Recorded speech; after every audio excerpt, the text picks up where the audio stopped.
नमस्कार, मैं सुरेंद्र पाल सिंह आपका स्वागत करता हूं अपने channel learn English with Surendra Pal Singh में।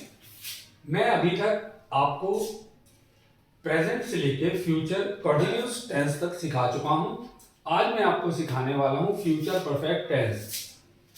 इसकी पहचान क्या है? वाक्य के अंत में चुका होगा, चुकी होगी, चुके होंगे, लिया होगा, खाया होगा, पिया होगा इत्यादि शब्दों का प्रयोग होता है। यानी कि कोई कार्य जो एक खत्म हो चुका होगा, यानी कि एक परफेक्ट बात कि मैं यह काम कर चुका होऊंगा, वो बाजार जा चुकी होगी, यानी कि एक काम खत्म हो चुका होगा। तो जब एक कार्य खत्म हो चुका होगा फ्यूचर में, तो उसे फ्यूचर परफेक्ट टेंस कहते हैं। इसके जो रूल्स हैं वो हैं सिंपल का सब्जेक्ट प्लस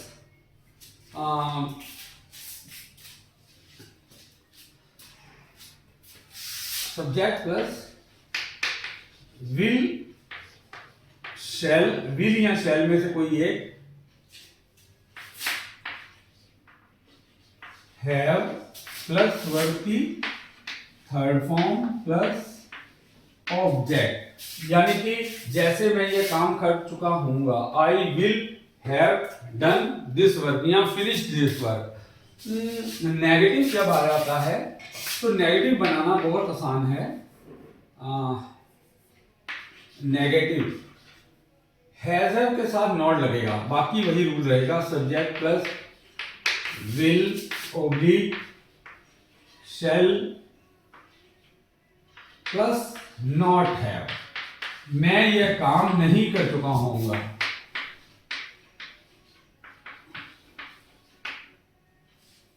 मैंने यह काम समाप्त कर लिया होगा। आई will have finished this work. मैंने यह काम नहीं कर लिया होगा।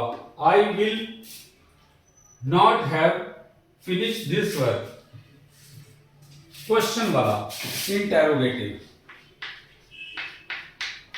इंट्रोगेटिव, क्या मैंने ये काम कर लिया होगा? विल शैल से हम इसकी हेल्पिंग वर्ब विल शैल जो है इससे हम शुरुआत करेंगे। Will shell plus subject plus have के साथ हमेशा वर्ब की थर्ड फॉर्म ही आएगी परफेक्ट टेंसेस में। Will object plus question mark. क्या मैंने ये काम समाप्त कर लिया होगा? अब मैं ये क्वेश्चन पूछ रहा हूं, क्या मैंने ये काम समाप्त कर लिया होगा? Will I have finish this work. Interrogative negative, जिसमें क्वेश्चन भी आए और नकारात्मक भी हो। क्या मैंने ये काम समाप्त नहीं कर लिया होगा? तो इसमें होगा will shell plus subject plus not have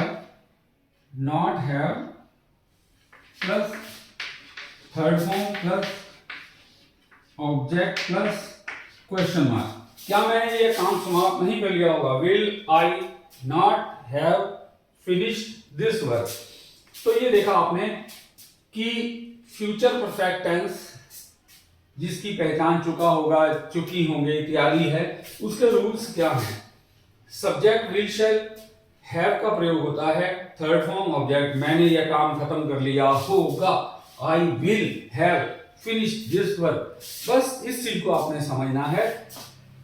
एक रूल आप समझ जाएंगे, उसी के हिसाब से आप सारे ट्रांसलेट कर सकेंगे। आप बाकी इसका स्क्रीनशॉट ले सकते हैं। अब हम इसके कुछ एग्जांपल्स लेकर चलेंगे।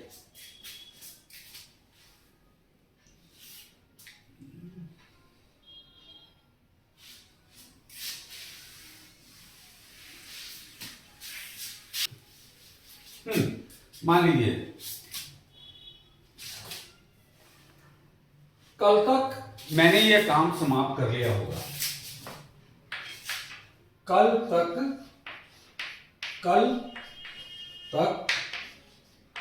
मैंने यह काम समाप्त कर लिया होगा, यानी कि फिनिश कर दिया होगा। समाप्त कर लिया होगा, यानी कि जो कल आ रहा है तब तक मैं ये काम समाप्त कर चुका हूँगा। तो आई विल, वैसे शैल भी लगा सकते हैं, ज्यादातर लोग हम लोग विल ही प्रयोग करते हैं। आई will have finished, I will have finished, मैंने ये काम कर लिया होगा। आई will have finished this work by tomorrow, तब तक राम नहा चुका होगा।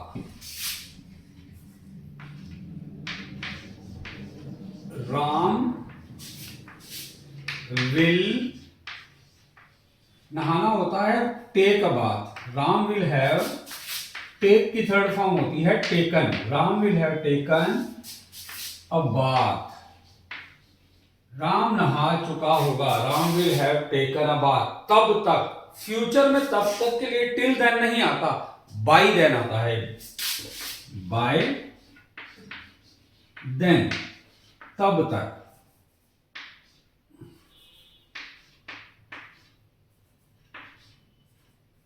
जब फ्यूचर में तब तक की बात, अब तक, तब तक, कल तक, तो by then, by tomorrow, by evening, इस तरीके से होता है, टिल नहीं होता। Ram will have taken a bath by then, तब तक नहा चुका होगा। क्या वो अब तक पहाड़ पर नहीं पहुंच चुके होंगे? Will they have not reached, कहां पे? पहाड़ पे, रीच द हिल, क्या वो पहाड़ पर नहीं पहुंच चुके होंगे? Will they have not reach the हिल, कब तक? अब तक, तो क्या होगा? Bye,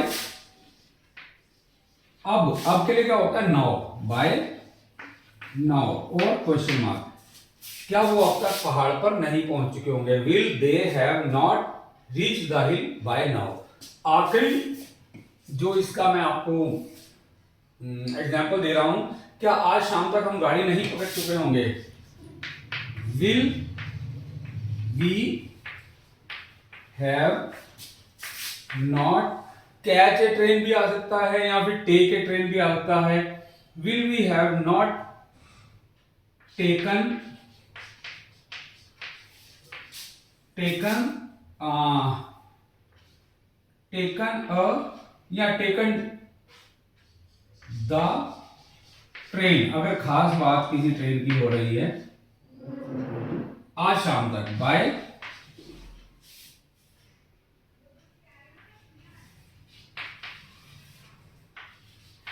today evening, question mark.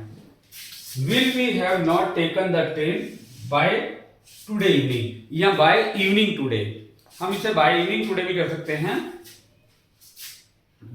चलिए ऐसा कर देते हैं, बाय इवनिंग टुडे, क्या आज शाम तक हम गाड़ी नहीं पकड़ चुके होंगे? Will we have not taken the train by evening today. तो ये कुछ एग्जाम्पल हैं जो कि सिंपल फ्यूचर परफेक्ट टेंस में हैं। अब हम परफेक्ट टेंस में अगली स्टडी करेंगे। परफेक्ट टेंस में उसी प्रकार जैसे पीछे देखते आ रहे हैं हम कि ज्यादातर दो टेंसेस का प्रयोग होता है, दो सेंटेंसेस होते हैं, जैसे जब मैं वहां पहुंचूंगा तो गाड़ी जा चुकी होगी, या फिर मैं आपको एग्जांपल बताता हूं अपनी बुक में से, गाड़ी चलने से पहले हम स्टेशन पर पहुंच चुके होंगे, क्या तुम्हारे आने से पहले रमेश जा चुका होगा, क्या वर्षा ऋतु आरंभ होने से पहले आप अपना मकान बना चुके होंगे, इत्यादि। इस तरह के कई sentences double future perfect tense में आते हैं। इनमें से जो काम पहले हुआ है उसे फ्यूचर परफेक्ट में, और जो काम बाद में हो रहा है उसे फ्यूचर इंडेफिनिट में ट्रांसलेट करते हैं। मैं आपको कुछ एग्जांपल्स के द्वारा समझाता हूं। दूसरे टेंसेस की तरह ही फ्यूचर परफेक्ट टेंस में भी ज्यादातर या कई बार डबल फ्यूचर सेंटेंस होते हैं, जैसे जब मैं स्टेशन जाऊंगा तो ट्रेन जा चुकी होगी, वर्षा ऋतु आरंभ होने से पहले हम अपना मकान बना चुके होंगे, या जैसे कि मैं आपको बताता हूं, क्या तुम्हारे आने से पहले हमने खाना खा लिया होगा। तो इसमें दो तरह के सेंटेंस फ्यूचर परफेक्ट टेंस में दूसरे परफेक्ट टेंसेस की तरह ही, जो दूसरे परफेक्ट टेंसेस हैं उसमें ज्यादातर दो वाक्य देखने को मिलते हैं। दो वाक्य कैसे, जैसे जब मैं स्टेशन पहुंचूंगा, ये एक प्रकार का वाक्य हो गया। जब मैं स्टेशन पहुंचूंगा तो गाड़ी जा चुकी होगी, ये दूसरी तरह का वाक्य हो गया।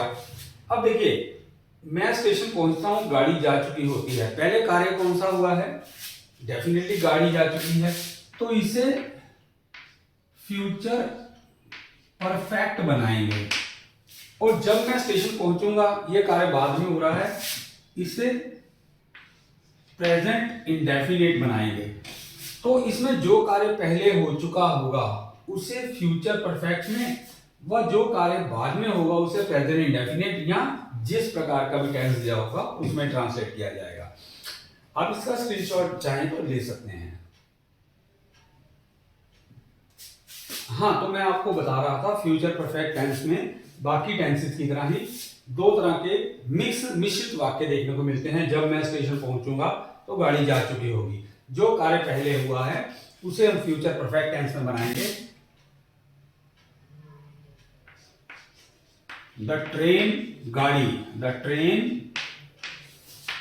विल हैव लेफ्ट या डिपार्टेड, डिपार्ट भी हो सकता है, डिपार्टेड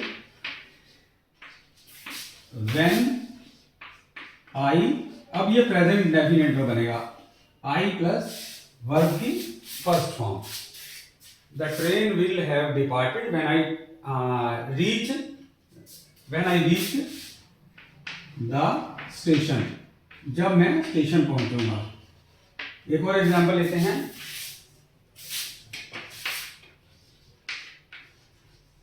क्या मेरे आने से पहले आप खाना खा चुके होंगे? क्या आप खाना खा चुके होंगे मेरे आने से पहले?